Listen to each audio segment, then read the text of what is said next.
মাতৃভূমি cup prize money knockout football টুর্নামেন্টের চতুর্থ ম্যাচে জয়ী হলো কর্কট এফসি।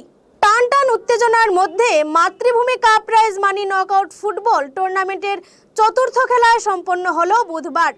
এদিন টিম এফসি ও কর্কট এফসির মধ্যে খেলা হয়।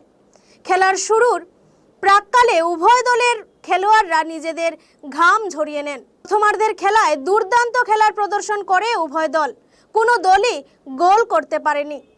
কিন্তু দ্বিতীয়ার্ধের খেলায় 37 মিনিটের মাথায় কর্কট এফসি বিপক্ষ বিশাল টিমের বিরুদ্ধে এক গোল করে এগিয়ে যায়। এরপর 47 মিনিটের মাথায় আরও একটি গোল করে ম্যাচটিকে নিজেদের দখলে নিয়ে যায়। তারপরও হাল ছাড়েনি কর্কট এফসি।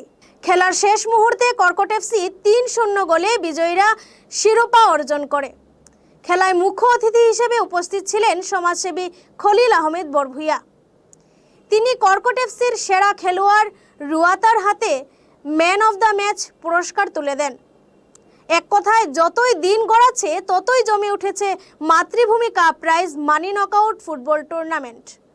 2024 ফুটবল টুর্নামেন্ট খুবই ভালো লাগেছে। এই কারণে মাতৃভূমি টুর্নামেন্ট ক্লাবের এই মাতৃভূমি সংস্থার মনন্দা শীতাংশু দাস উনি এবং ওনার টিমকে অশেষ ধন্যবাদ। আজকের যে খেলা হয়েছে কর্কট বনাম জীবনগ্রাম, কর্কট বস্তি 3-0 গোল দিয়েছে এবং জীবনগ্রাম 0।